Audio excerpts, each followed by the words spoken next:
During our visit to Cuba, in which I covered the historic, located 2 blocks away from the Media Hotel Council, the building was renamed the Grand Theater.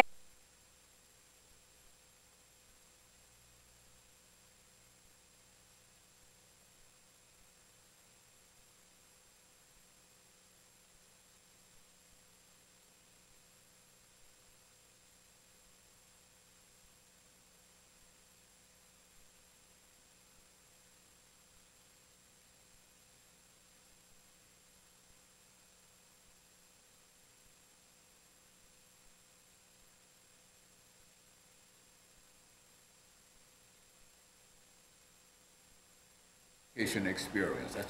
That's it. Okay. Okay. That's Got what it. we want to talk about. And after that, then we'll have. We can get a mic check, ma'am. 1, 2, 3. 1, 2, 3. That's good. Okay. That's my granddaughter. She did the first show with us today on Malcolm X and the Oh, Black cool. Liberation Movement. She's in the 7th grade.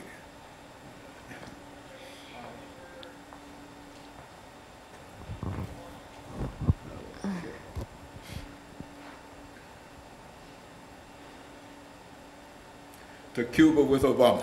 Yes, sir. Ms. Shayla Paz. Yeah. Is that correct? Yeah. Okay, very good. You're funny. Huh? You're funny. Well, I hope the audience thinks so. Good to us.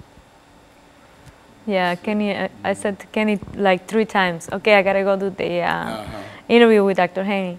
And then before I left, he said, where did you off to? I said, to the interview with Dr. Haney. And I said, oh yeah, that's right. Said, so forgetful. It runs quite fast as soon as we get started. So this is a 4 for 5 today.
Thank you and welcome to the show this morning. The topic this morning is Obama in Cuba. And we're fortunate to have with us to talk about Obama's trip to Cuba, Ms. Shayla Paz. Ms. Paz has not been with us before. This is her first time being with us, and she will give us some information in reference to her background, her education, and some of the experiences that she had that eventually led her to us this morning. Now, Ms. Paz, let's talk about your background, your experiences, and some of the things that were important in terms of your life that eventually led you to us this morning. Oh, hi, thank you for having me. It's a pleasure to finally get to be on your show. Yeah, I grew up in Cuba. I left Cuba when I was 28 years old. And my background is musical education. I taught kindergarten for about 3 years. And then I realized that teaching wasn't what I really wanted to do. The music was my passion. So I worked as a musician for about 7 or 8 years until I met my husband, and then came to the U.S. So that's the root of who I am as a how you say, profession. Well, now, how did you become involved with President Obama's Cuba trip? I mean, what do you know about that? Why don't you tell us as much as you know about that trip? Well, that's a long story because I started working as a journalist about 9 years ago. And I immediately signed up to be in the White House press list, so I would receive constant updates of the White House, of whatever was happening, so I can have other stories to tell besides stories about entertainment. And I got the opportunity to cover his visit twice in Nashville when he came to Nashville, and I get invitations all the time for all the different events that the White House hosts. I just didn't feel like I should go because, you know, we had to travel to DC or wherever he is. But this time, I received an email with the invitation to go to Cuba, and I was like, oh my God. And I didn't know what to do, so I emailed a friend of mine, and she said, you gotta do it, you gotta do it, you gotta do it. So she helped me put it all together, and her husband used to be a journalist for CNN, and he's semi-retired, and I asked him, can you go with me? So he went, and the trip was amazing, unforgettable, emotional, extraordinary. I need more words to explain how it felt, because as Cuban, to be able to go to my country with President Obama, it was like out of the world, you know, out of the ordinary. And for my family, I don't even know how they felt, because my mom was just looking at me and not saying anything. Now, was this your first time back to Cuba since when? Since 2 years ago. I went 2 years ago, yeah. How many times have you been back to Cuba since you first left? Oh my God. So it's a regular kind of thing with you? Maybe 4 or 5 times, yeah. Because, you know, my family is still there. My mom, my brothers, my sister, my whole family. Now, in terms of this invitation that you received, now, how did that work out? I mean, what was the... Give us some information in reference to that. Well, the thing is that all the media that are on the White House list are invited to come, but you're responsible financially for the trip. They do everything, but at the end of the day, you have to pay for the expenses of the trip. That's how it works. Now, how did Cuba look to you this time around? It looked as the same, you know. They just fixed the roads where they knew that President Obama was going to travel through, or they painted the buildings, and the baseball game where it was hosted, the stadium was painted like within a week.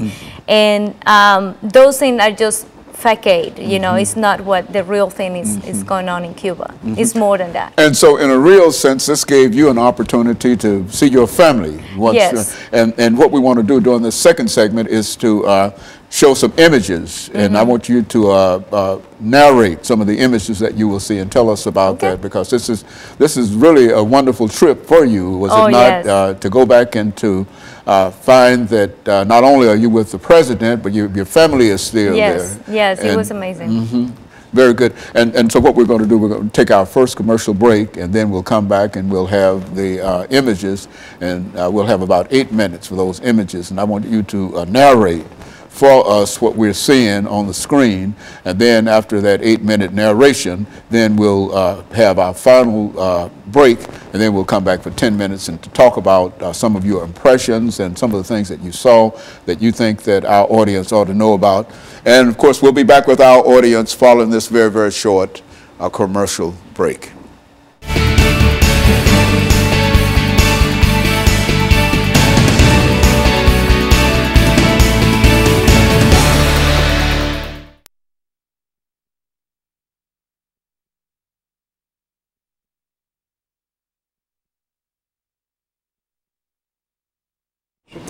And so this is an 8-minute segment. Okay. And what we want to do is to put the images up and to have you to towards you a little bit.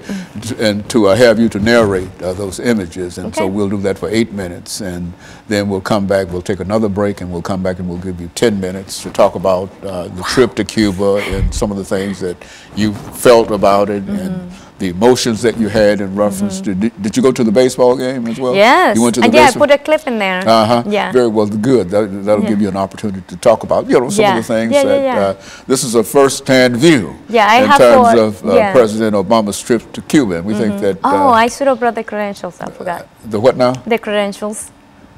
You got the credentials that you used. I forgot to bring it. That'll be fine though. Yeah. But I think this will testify that you were there. Yeah. Yeah. Okay. And so this will be our 8-minute segment. Now we're going to do the images now. Is that right? What? The images. Yeah, they got it there. I'm going to be going there as well. Oh, okay. Very good. Less than a minute out.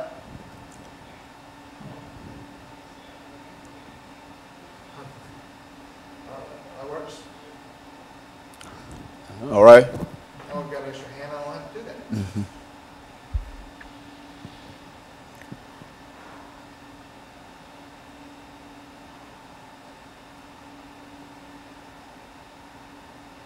Is it warm outside? It's still warm outside? Or It's is it really raining? beautiful. It's not No, raining. it's not raining. It's beautiful. Perfect. No, we've got 8 minutes on this.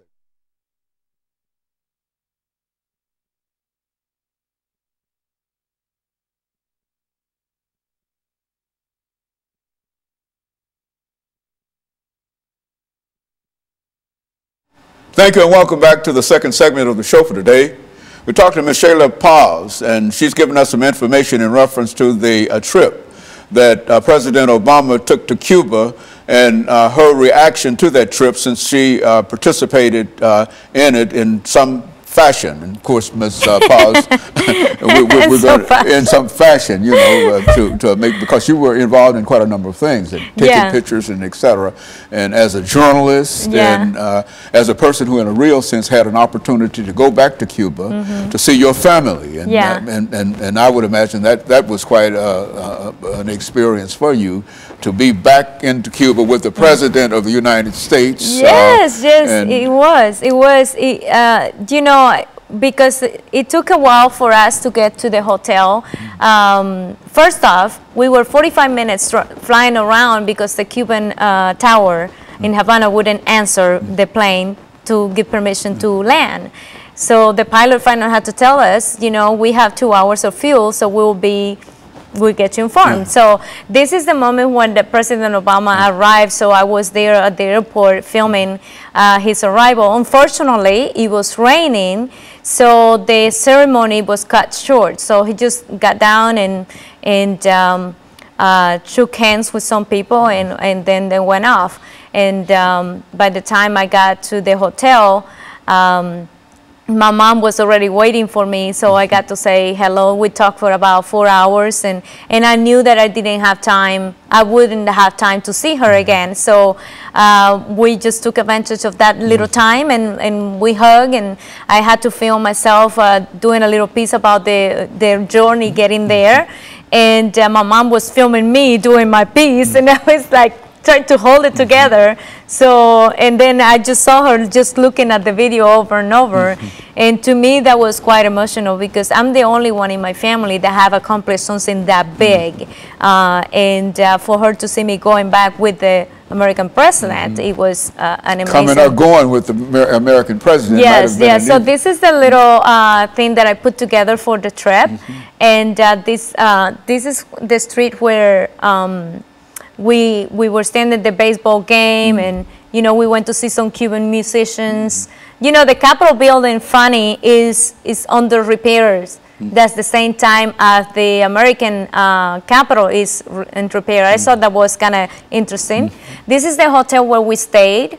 It's called Iberostar Parque Central. And this is about the moment where Obama walked on the stage to give the speech to the Cuban people.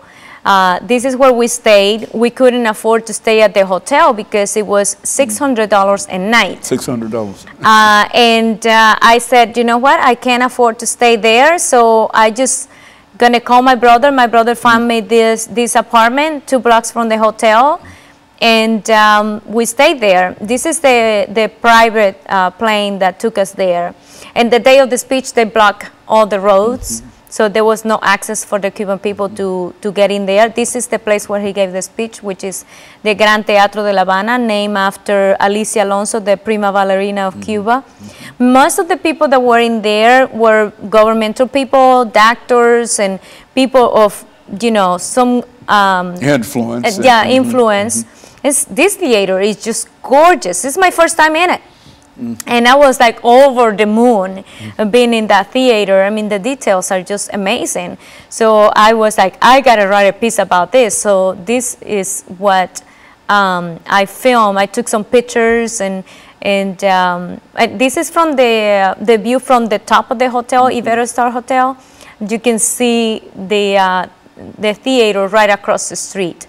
It's just gorgeous, and I am glad that he got the opportunity to talk to the Cuban people, because he talked from the heart, you know, and say things in Spanish and not just plain Spanish, Cuban Spanish, which is a little different, you know, like que hola, that is very ghetto, you know, very street-like.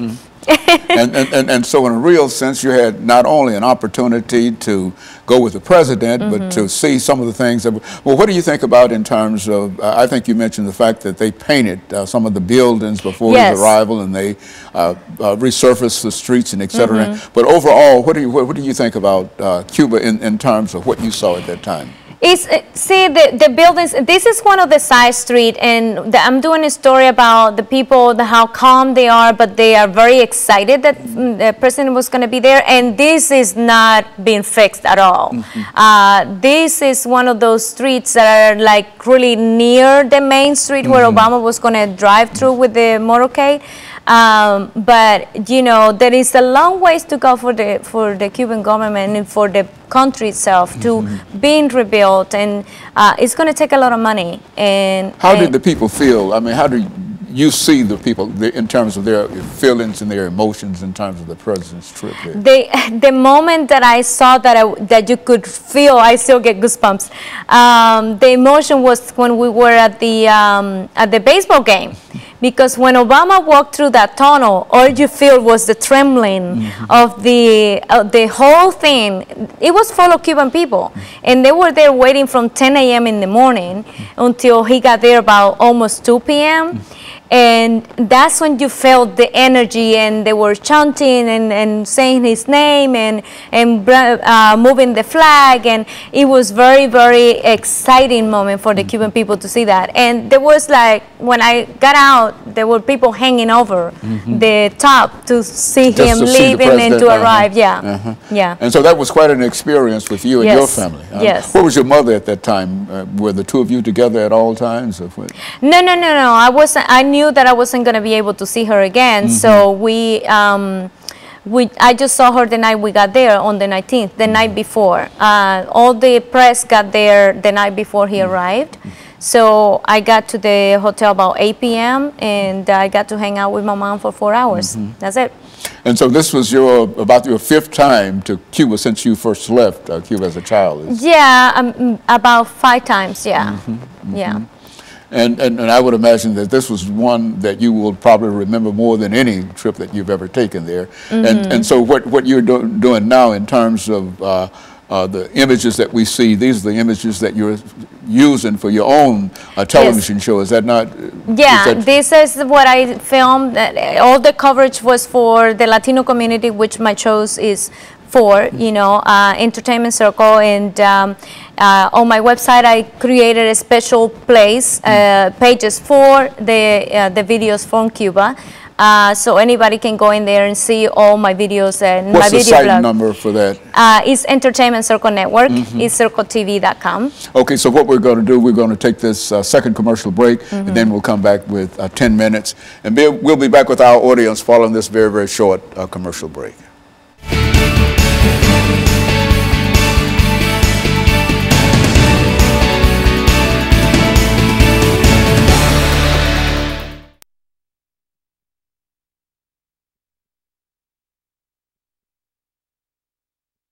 Whatever, political, social, or whatever, you know, some of the old automobiles. I mean, I would imagine, what were your impression about that, and the general status that you saw in Cuba? I mean, you know, we've got 10 minutes for that. And so anything that you'd like to talk about, feel free to do so, okay? And then we'll be able to cut this out, and then we'll have, this will be an excellent show. I think that this is an excellent show, what you're doing. Thank you so much. Well, I think it's information, you know, to say that we had a chance to talk to one of the persons that went to Cuba with President Obama, you know, and then we've got it on tape. And well, at least on that first clip that he put up, I have my credentials on, so you can see it. You can see it on there. Yeah. Yeah, every time. We had a Secret Service guy assigned to us. for the White House press. Oh, well, why don't you, this is 10 minutes. Yeah, okay. And I don't have any information about it at all. Okay. And so what you do is to just inform me for the next 10 minutes of this last segment on what went on while you were in Cuba. Did you have a chance to go out to dinner, or did you go to a restaurant, or did you go to all confined? Only one time I went to that bar where the musicians were playing, and we had a daiquiri. There was no free movement anywhere you wanted to go. Well, it was, but I just didn't have time. The time was really tight. So. Okay, to Cuba with Obama. Is that the name of this? Okay, so good. We're getting ready for this final segment.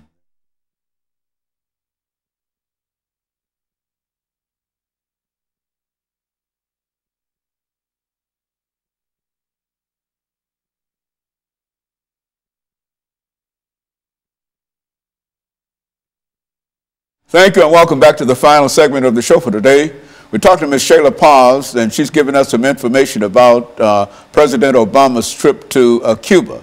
And of course, Ms. SPaz, let's see if we can close out this last segment by giving you an opportunity to talk about some of your activities and some of your impressions in terms of going to Cuba, to talk about the environment, to talk about some of the people, some of the things that you saw. As a matter of fact, why don't you say something about the automobiles that you saw while you were in Cuba? Well, the American cars are still running in Cuba, and the interesting thing was that I was taking pictures all the time of all the cars that I saw, and then that night, the second night we were there, my producer say, okay, I'm gonna go to Floridita and have a daiquiri. I said, no, wait a minute, I'm going too. I want to have a daiquiri too.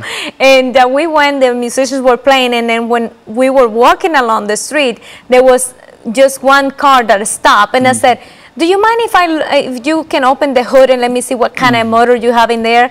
He had a 1998 Nissan motor in it. And I was, and I was like, wow, and you still have that thing running? And say, yeah, I gotta keep it running. So he had it as a taxi. So everywhere you went, you see the cars all over the street. Old model cars, models, American cars for the most Chevy, part. 1950, 1960, 79, I mean, all of them. And it carried you back. What were your impressions? How did you feel being involved in that kind of environment? Oh my God, I really have no words to describe how is the feeling. It was just a lot of excitement, and to be there in such a historic moment. For me, as Cuban and Cuban American, it was quite extraordinary. And the most important thing was, I said I had my own James Bond because we had a Secret Service person assigned to us as a member of the press for the White House. So everywhere we went, he will go with us, and they will give us a special credential for every event. We were divided in two groups because the time between one event and the other one were so small that we all couldn't go at the same time to all the events. So I got the opportunity to go to 4 of them, which was the airport, the speech to the Cuban people, the joint statement by the 2 presidents, and the baseball game, which everybody was allowed to go because it was the last event of the day or his trip. And it was quite something to see him that close to me because I seen him before close, but not that close. And he was genuinely happy to be there and to be there with his family.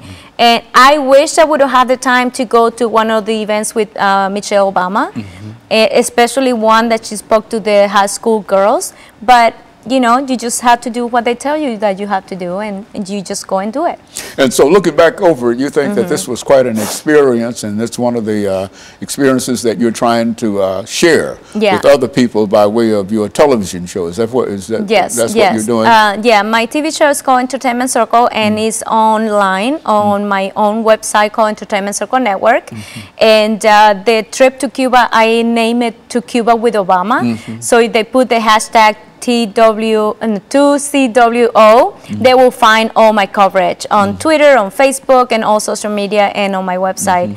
And I do honestly want to tell people that they have to go and check out Cuba and meet the people and feel the love and feel their energy and see for their own eyes what they are suffering, because politics is politics and people are people, you know, so you have to separate the two. You cannot get the politics in between the prosperity of the Cuban people, because they will never prosper. I mean, the changes in Cuba have to come within Cuba, and the Cuban people, as President Obama said, have to encourage that and promote that and have the first step forward to promote change in the government.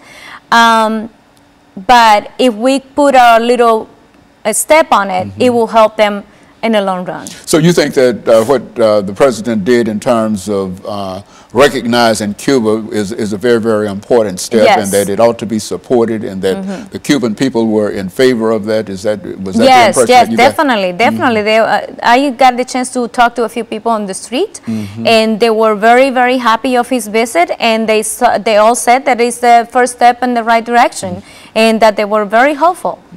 They were really, really happy about that. So we'll see. And so the president really made an impression, a real impression on the people in Cuba, and even the president. What do you think about? You had an opportunity to go to the meeting that he had with the president of Cuba.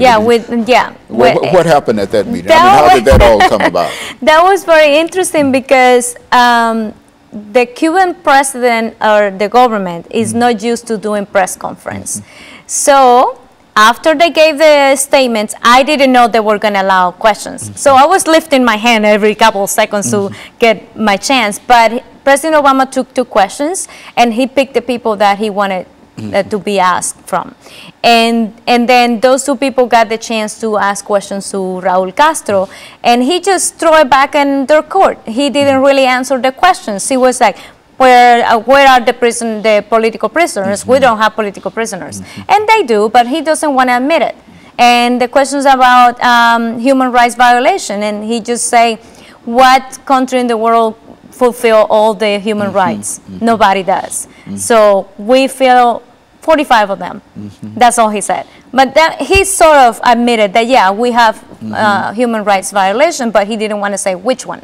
But overall, you think that it was a very, very positive experience that you had by going to Cuba with the president, and that you think the president made a very, very positive impression on the people of Cuba. Is that what? Yeah, definitely it was. And I just talked to my mom 2 days ago, and she said things are still not moving, you know, since are kind of like there were, but the parliament is in session right now, so they're waiting to see what happened after the parliament. Fidel Castro came out on television yesterday and spoke and said that he's going to die soon, and that he hoped that the Cuban people and the people that stay in power continue with his vision of the country and his revolutionary thoughts. So I hope not. but you personally did not have an opportunity to see Mr. Castro, Fidel Castro. Did you see him? Nobody got to see him. Raul Castro is the president.